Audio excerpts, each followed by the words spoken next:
This is Showtime Sean Porter. This is Errol Spence Jr. Hey everyone, this is Jesse Vargas. And you're watching True School Sports. You're watching True School Sports. And you're watching True School Sports. Stay tuned. It's personal between me and you, and I'm going to do you some serious harm, you big stiff idiot. The untouchable True School Sports Empire proudly presents something the boxing games are missing. Hey, what's going on? It's your boy BT, and I came here to talk some boxing with the thousands of True School Sports subscribers. Now, I have quite a lot to say on this subject, so go get your popcorn, pause the video, go get a snack, get an alcoholic beverage, a hot chocolate, a water, a tea, whatever your drink of choice is, just get it, because I have a lot to say on this whole subject. Now, Terence Crawford, he had his fight with David Avanesyan at the weekend, and there was this whole, glove gate conspiracy thing, and we'll get into that. But before I get into that, let me just say this, man. I've been, looking around YouTube, and I've had a lot of videos sent to me, because truth be told, I just be in my own world. I focus on, a True School focuses on what True School has to do. I don't focus on what the next man does, what the next man is saying, but I get stuff sent to me, and I hear of things through people that I know, and people want to hear my opinion on certain videos and whatnot. So I'm not going to name those channels' names, but I've been getting a lot of videos sent to me of people talking about pay-per-view numbers, but they can't cite the source in which they got it from. A lot of people are so quick to pull these 10,000 pay-per-view buys out of thin air and 15,000 pay-per-views buys out of thin air just so they can validate and justify their own narrative that Errol Spence or that Terence Crawford ducked Errol Spence, which I don't have any problem with you thinking, but just make sure you have your information correct, but a lot of these people don't care about that. So yeah, there's no other way to put it. A lot of people here on the YouTube box community that are reporting these numbers on Crawford who can't even tell me where they got it from are opportunistic pieces of shit, and I hope they get their hands chopped off, honestly. Honestly, but all half jokes aside, let's talk about this Glovegate thing, because obviously there was the big controversy this week where Terence Crawford's gloves were ripped, and it seems like there were some faulty gloves. Now, Everlast, who is the manufacturer of the gloves, which by the way, I've worn my fair share of Everlast gloves in the past for training and sparring. Everlast gloves are pieces of shit, and I think Everlast is one of the worst, most cheapest brands of boxing gloves. I feel like Everlast is like the freaking Shaq shoes. Like if anybody who used to have to buy shoes and pay less as a kid. Y'all remember the Shaqs? The Shaqs that were like 20, 30 bucks? If you couldn't afford a nice pair of Jordans or Nikes, you had to get a pair of Shaqs because your family just didn't have it like that. Well, I used to buy Shaqs a lot when I was a kid. So I feel like Everlast are the Shaqs of gloves. They're horrible.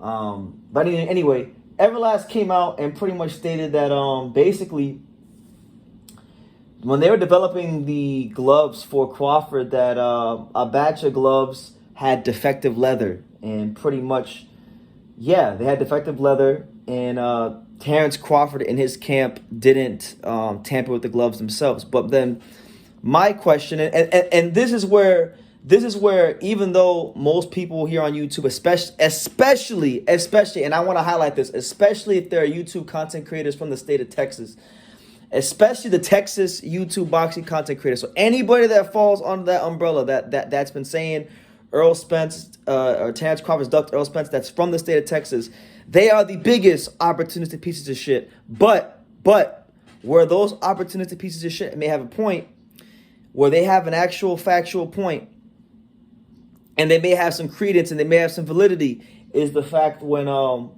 we see the fact that, okay, Crawford's gloves were busted, Crawford's gloves were faulty, Everlast has come out and acknowledged that they were they had defective leather, that they weren't in the best condition. So if that's the case, and if we've seen those things with the gloves, the question then becomes, if Crawford's team seen these things with the gloves, why wasn't something done about it from the Nebraska Commission? Why weren't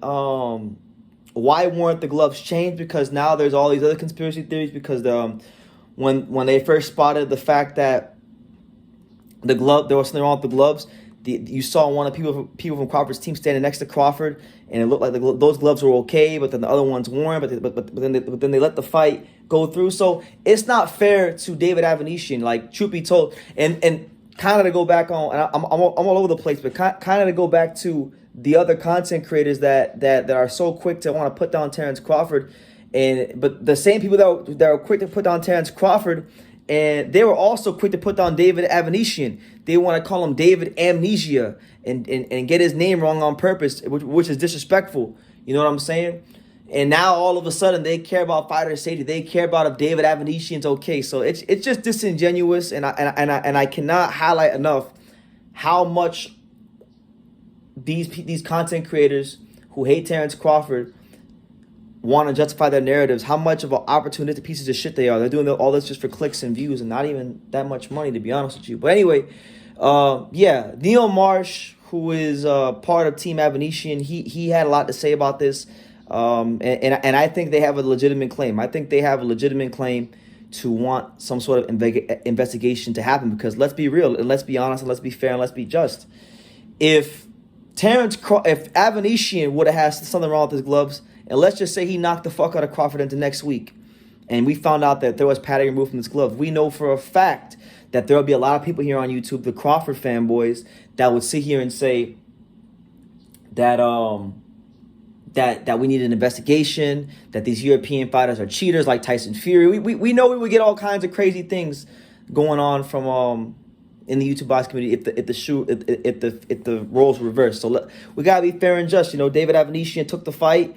It was a fight that many people thought he couldn't win, which I didn't think he could win, and he didn't win, and he got flattened. But now the validity of that win is, and I think it should be called into question. I mean, one thing I like to do is I like to talk to people that know more than me about boxing. It's not many people here on YouTube, but or you know, there are many people that know more than me about boxing in general, but very few of them exist and have channels here on YouTube. That's just the truth.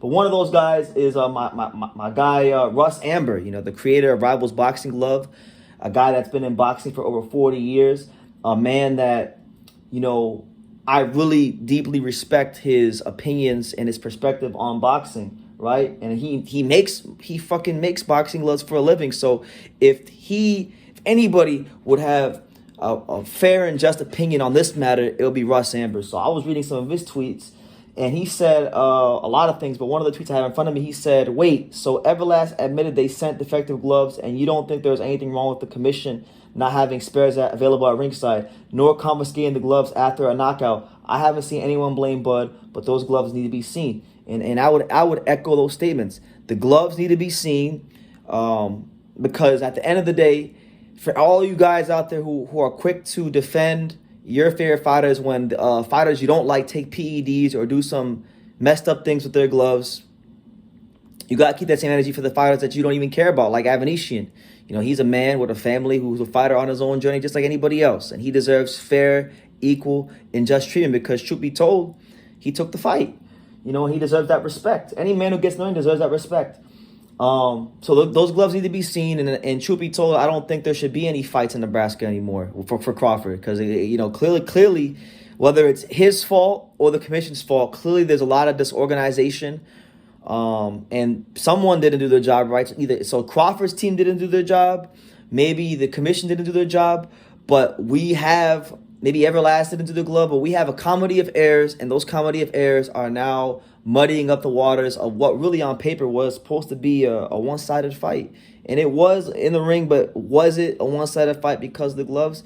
You know, I don't think Crawford needed to tamper with his gloves to beat Avanesyan, but it's not fair. And I do think that if we're going to move forward to have any fairness and justice in this sport, which I shouldn't expect, but I'm going to still fight and stand up for what's right, because that's what I'm supposed to do, we should at least have those gloves seen. We should at least have Avanesyan's team look at them, the commission look at them, and yeah, you know. So that's just what it is. That's what it is. Lot of moving pieces here.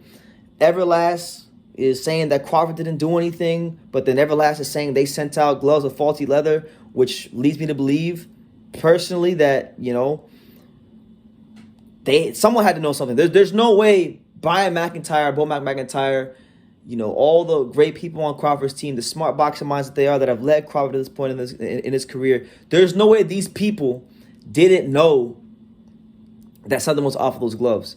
And then there's no way that the commission didn't know that something was off of his gloves. And if it is just a comedy of errors, and if it is just incompetence, then you need to change the results of the fight to a no contest, because it's not fair to Avanesyan, who did things the right way, did things the fair way, got in there, fought to the best of his abilities, and he wasn't quite on a even playing field. He was never really on an even playing field because Crawford was a better fighter than him, and he was on the road. But I'm talking about as far as, he was even on less of an even playing field because of the fact that, there seemed to be something wrong with Crawford's gloves. So I'm not going to sit here and put my tinfoil hat on, and I'm not hating on Crawford. All I'm asking for is that we get some fair and some just treatment for David Avanesyan, and we get some fair and just investigation, because if the commission isn't confiscating the gloves ringside, if they didn't do anything, because like people want to criticize Tyson Fury, right? Tyson Fury got a lot of criticism from that Christian Hammer fight. The Wilder fans dragged his name through the mud, all in the name of Wilder, trying to justify how Wilder got cheated out of their fights, right? And they use a Christian Hammer fight, but listen, the Christian Hammer fight didn't even start until Tyson Fury changed his gloves, and then the fight went on. This is completely different. This is like, no, they saw that Crawford's gloves clearly had an error in them, and they saw that Crawford's gloves clearly weren't in the best of circumstances, and they still let him fight. Now, I didn't catch this when I was watching the fight because I had the sound off, and I was watching the Teofimo Lopez fight with Sandor Moore simultaneously when I was live, so I didn't catch all this. So when everybody came up to me and started saying, BT, why are you talking about the gloves? BT, you just love Crawford, so that's why you're not talking about the gloves. I didn't even know about this until after the fact. But now that I've had time to listen and research and kind of just see what people are saying and get my own opinions going, Terence Crawford's never cheated in his career from what we know. So I give him the benefit of the doubt. He never cheated in his career. So I don't think that he intentionally did anything with his gloves. But where I'm putting all this is on his team. The people that are supposed to look after his best interests of him. Bomac, did he not know that there was something wrong with the gloves? The guys that glove him up that are wrapping his hands, did they not know something was wrong with the gloves? And then the Nebraska Commission. These people should have their legs held to the fire, and then we gotta get Crawford. I can't fully condemn Crawford because there's two sides to every story, and I gotta get his side of the story because that's just what it is. So yeah, that's what it is. Let me know what you guys think. Terence Crawford had a sensational performance, yes. Terence Crawford, still a great fighter, yes, but some weird things are happening to his career. And listen, I want to end the video on this note because I want to be fair and balanced. I'm not trying to be biased either way. I also understand where we're at in boxing. I understand that there is a witch hunt for Terence Crawford, that there is this narrative that he ducked Errol Spence, which isn't true. And people are looking for anything to discredit this man. He has reached that rarefied air in boxing, to where only like the Mayweathers and the Romo Gonzalez's and the Tyson Furies and the, just the truly great fighters, even like a Canelo Alvarez, the truly great fighters, these guys get to a place in their career where basically anything they do is under criticism. And if you had nothing to criticize, you can people create and find ways to criticize something. And that's what it is. The last fight when he fought Shawn Porter, people begged and pleaded and asked him to fight Shawn Porter for years, right? He finally fights him because they said he couldn't beat Shawn Porter or he couldn't beat him as good as Spence. And then he knocks him out, and then they said the fight was fixed, no matter what he does or who he beats, they find a way to diminish it.